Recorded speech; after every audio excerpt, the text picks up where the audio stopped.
Jumpa lagi di Gapura Misteri.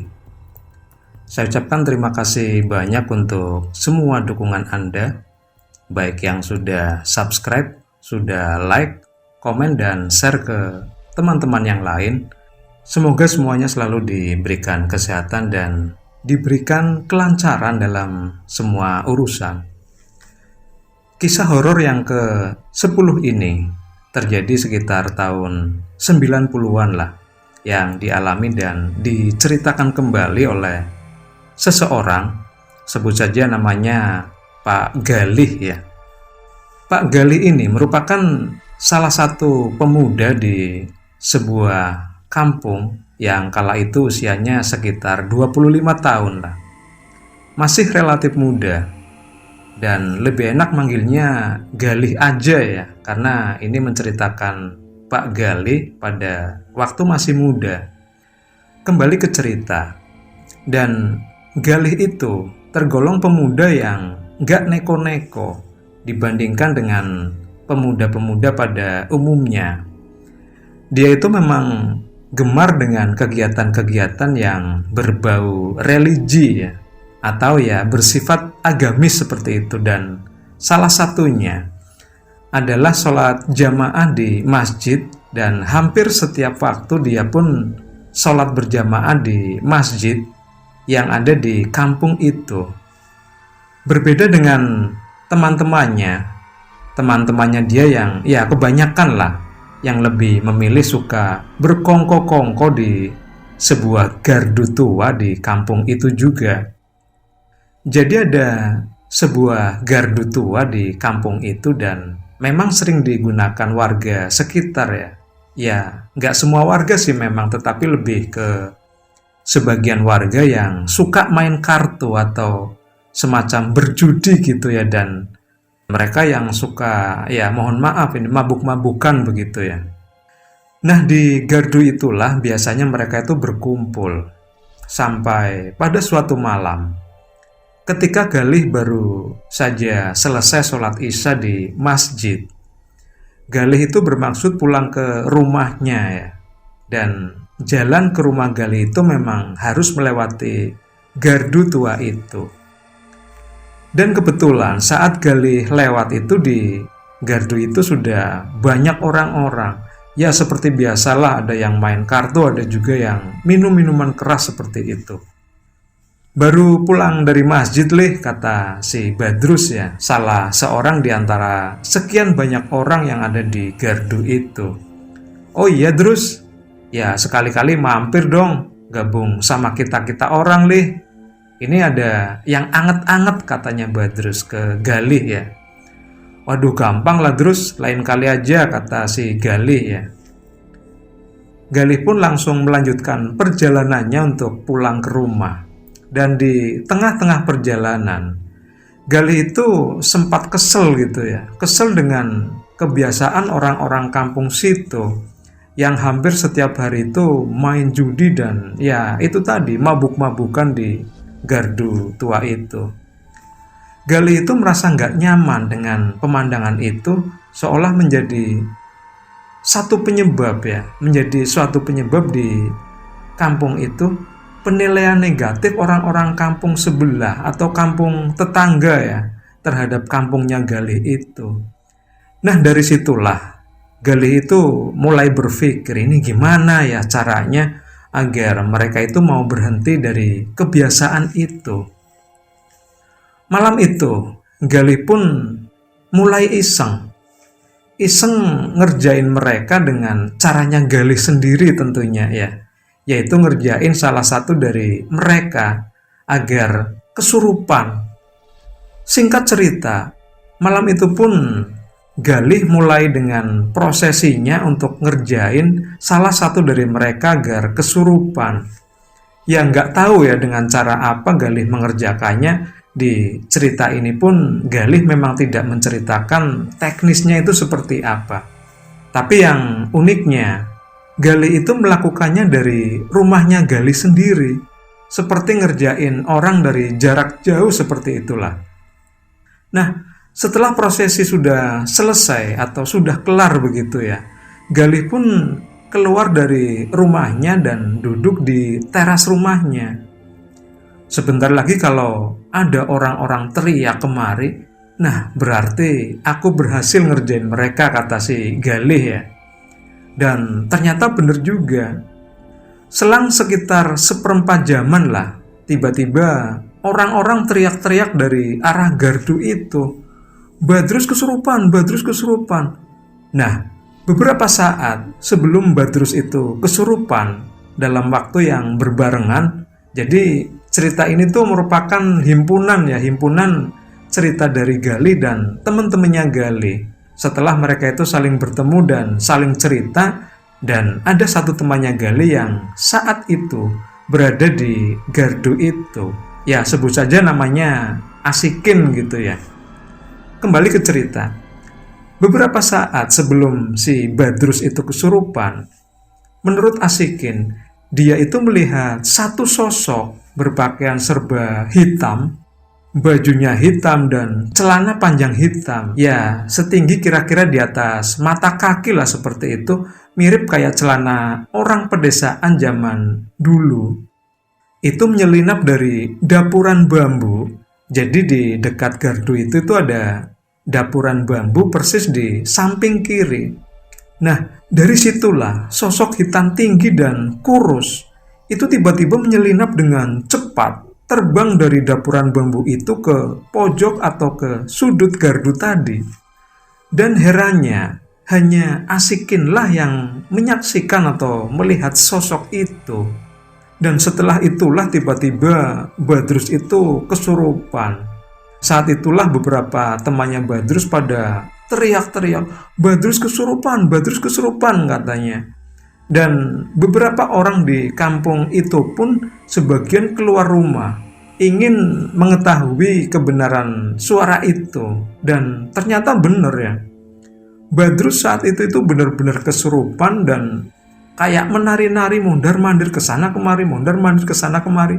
Dan kadang-kadang itu seperti orang sedang pencak silat.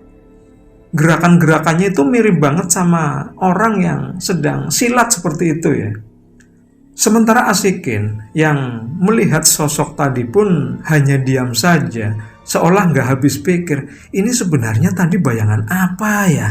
Bayangan siapa ya yang hitam berkelebat dari dapuran bambu, katanya. Melihat Badrus seperti itu, teman-temannya pun pada kebingungan. Kenapa ya tiba-tiba Badrus seperti itu? Akhirnya ada salah satu dari mereka yang berusaha memanggil orang, ya semacam orang pintar lah di kampung itu.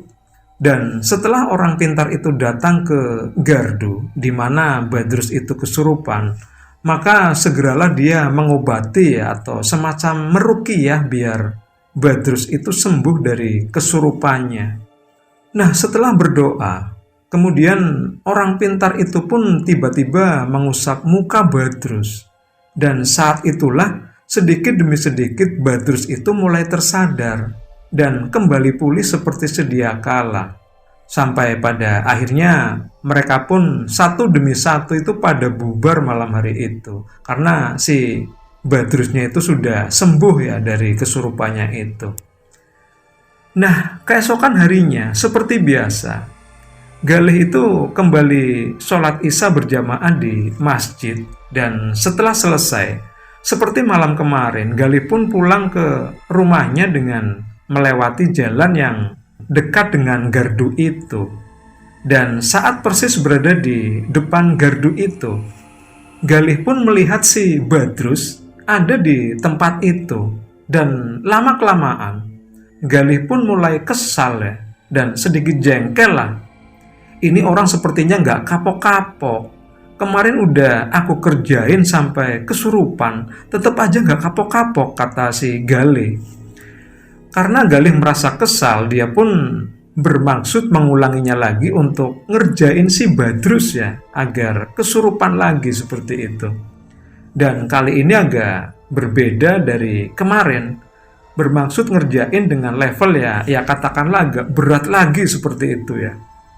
Kenapa harus si Badrus ya yang selalu jadi sasaran Galih? Karena Badruslah yang dianggap bertanggung jawab dengan ramainya gardu itu tadi dari orang-orang yang ya suka pada mabok dan judi dan lain sebagainya. Seolah Badruslah yang jadi promotor begitu ya, sehingga marak orang pada seperti itu tadi. Makanya Badrus yang selalu diincar oleh si Galih. Malam itu Galih pun mulai dengan prosesinya kembali ya, sama seperti dengan kemarin untuk kerjain si Badrus, dan kali ini agak berat lagi. Dan seperti malam kemarin, setelah prosesinya sudah kelar atau sudah selesai, Galih pun kembali duduk di teras lagi ya sambil menunggu efeknya, seperti itulah kurang lebih. Ditunggu agak lama juga, sampai 1 jam lebih. Belum ada tanda-tanda si Badrus itu kesurupan. Nah, di saat yang bersamaan, di gardu itu, tiba-tiba itu Asikin yang saat itu sedang ngumpul juga dengan teman-temannya yang lainnya di situ, kembali diperlihatkan dengan bayangan atau sosok lah yang berpakaian serba hitam sama seperti kemarin. Datang dari dapuran pohon bambu yang ada di samping gardu itu. Kin, kamu ngeliat nggak ada yang menyelinap tadi, semacam bayangan hitam? Iya, aku dari tadi juga ngeliat, katanya. Ternyata malam itu nggak cuma Asikin saja yang dikasih lihat sosok itu, tapi yang lainnya pun ngeliat juga sosok itu terbang dari dapuran bambu ke gardu itu. Nah, sesaat kemudian tiba-tiba gardu itu pun bergerak-gerak sedikit demi sedikit, semakin keras dan semakin keras, seakan-akan mau nyabut bangunan itu.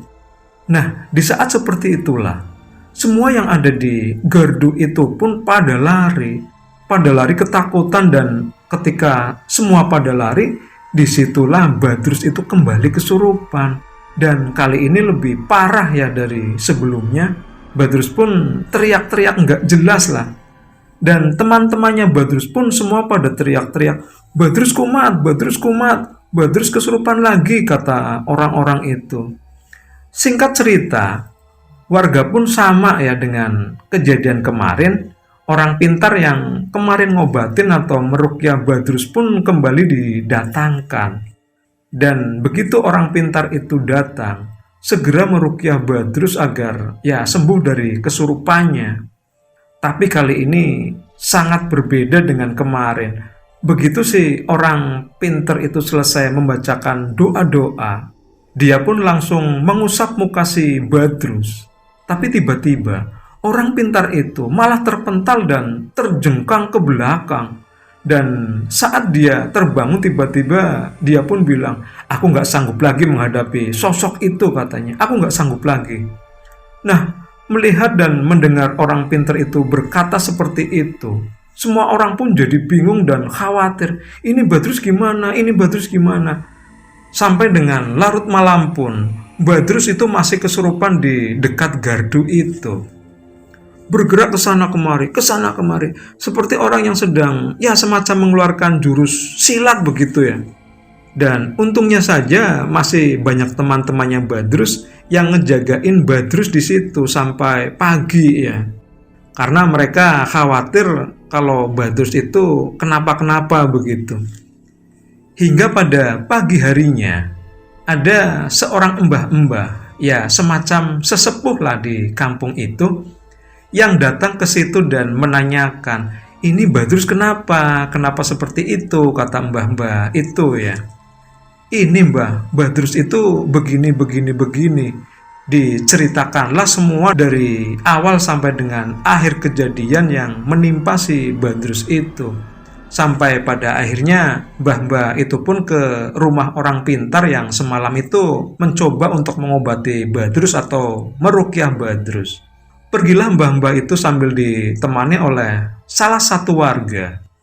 Nah, setelah sampai di rumahnya orang pintar itu yang kebetulan juga dekat, masih satu kampung juga. Assalamualaikum. Waalaikumsalam. Mbah, silakan mbah, silakan duduk, kata orang pintar itu. Disitulah mbah-mbah itu menanyakan kebenaran mengenai si Badrus itu, dan orang pintar itu pun menceritakan kronologisnya, mengobati Badrus sampai dengan akhirnya menyatakan menyerah menyembuhkan si Badrus, karena menurut orang pinter itu ada satu sosok yang menguasai raganya Badrus. Kalau boleh tahu seperti apa ya sosok itu? Sosok yang ada di tubuhnya Badrus. Kata mbah-mbah itu ya. Sosok itu tuh seperti seorang laki-laki, Mbah. Tinggi dan kurus, mengenakan pakaian serba hitam dan celana yang nggak begitu panjang. Tingginya itu di atas mata kaki lah, kira-kira seperti itu. Semacam pakaian silat, Mbah. Dan akhirnya mbah-mbah itu pun mencoba menerjemahkan sosok tersebut, dan tiba-tiba, apa iya si Woro itu kembali lagi? Woro siapa ya, Mbah? Tanpa menjawab, malah mbah-mbah itu kembali nanya, apakah ada semacam tai lalat di alis mata sebelah kanan? Oh iya, Mbah, bener, ada tai lalat di alis mata sebelah kanan. Waduh, kalau begitu bener, sosok itu adalah sosok yang menyerupai si Woro. Dan mbah-mbah itu pun menjelaskan siapakah si Woro tersebut. Jadi dulu itu ada seseorang yang namanya Woro ya, yang tiap harinya itu selalu diwarnai dengan minum-minuman keras, mabuk-mabukan, dan tempatnya pun di gardu itu. Sampai pada suatu hari si Woro itu karena terlalu banyak minum sampai overdosis seperti itulah, dan akhirnya meninggal dunia dalam keadaan mabuk parah. Mungkin teman-teman pernah dengar ya cerita atau berita tentang besotan atau semacam oplosan yang merenggut banyak korban meninggal dunia. Dan ternyata zaman sebelum-sebelumnya pun juga sudah ada hal semacam itu. Ya, gambarannya seperti itulah. Pada akhirnya si Woro itu pun meninggal karena overdosis. Dan ternyata Woro itu sebenarnya adalah bapaknya si Galih. Ya, mungkin karena itulah si Galih itu seolah nggak senang kalau melihat orang-orang sering main judi, sering mabuk-mabukan. Lantaran karena hal itulah Galih mesti kehilangan bapaknya. Nah, semenjak itu, gardu itu pun menjadi tempat yang dianggap angker waktu dulu oleh warga kampung itu. Sampai sebagian bambunya pun pada semacam kropos-kropos begitu ya, karena nggak diurus. Sampai pada suatu saat gardu itu pun kembali diperbaiki sampai sekarang oleh warga sekitar situ, tapi itu sayangnya masih dipakai untuk sesuatu yang berbau maksiat, kata mbah-mbah itu. Nah, sedangkan nasib Badrus yang pagi itu masih kesurupan, akhirnya atas saran mbah-mbah itu agar segera dibawa pulang saja ke rumahnya. Warga pun pagi itu membawa pulang Badrus sambil digotong-gotong begitu ya, karena memang Badrus masih dalam keadaan kesurupan. Dan satu kejanggalan atau semacam keanehan, ketika Badrus sampai di rumahnya, tiba-tiba Badrus pun sadar. Sadar dengan sendirinya, sadar dari kesurupannya tanpa diobati, tanpa diapa-apain, sambil tengak-tengok kayak gitu ya, kayak semacam orang bangun dari tidur lah. Ibaratnya nyawanya itu belum lengkap. Ini kenapa banyak orang di sini? Tanya Badrus ya. Drus, kami itu habis gak sadarkan diri. Kamu itu habis kesurupan, Drus, kata mbah-mbah itu. Drus, kamu itu jangan sekali-sekali datang ke gardu itu lagi ya, Drus ya. Kalau gak pengen kamu itu kesurupan untuk selamanya, kata si mbah itu. Dan buat semuanya, mulai sekarang jangan sampai kumpul-kumpul lagi di gardu tua itu. Akibatnya bisa fatal. Kalau nggak kesurupan pasti ada-ada aja lah yang bakal terjadi, lanjut si mbah-mbah tadi. Nah, semenjak itu pun gardu yang biasanya kalau malam ramai, sekarang pun jadi sepi, sunyi, nggak ada lagi satu orang pun yang berani ke sana. Dan memang sesekali pernah ada beberapa warga kampung yang dikejutkan dengan hadirnya sosok yang mirip dengan Woro itu. Di situ tuh Woro sedang duduk-duduk di gardu itu, seolah-olah sedang pada kumpul dengan teman-temannya dulu saat belum meninggal begitu ya. Nah, Demikianlah kisah horor yang dialami Galih sekitar tahun 90-an lah. Ya sebenarnya nggak horor-horor banget, tapi semoga bisa diambil pelajaran buat kita semua, dan mohon maaf kalau seandainya ada kata-kata yang kurang sesuai, dan terima kasih untuk Anda semua. Jangan lupa subscribe, like, komen, dan share ke yang lainnya. Dan bagi Anda yang punya pengalaman horor dan ingin berbagi dengan teman-teman yang lainnya di channel Gapura Misteri, bisa kirimkan ceritanya lewat email gapuramisteri@gmail.com. Terima kasih sekali lagi dan sampai jumpa di video yang berikutnya.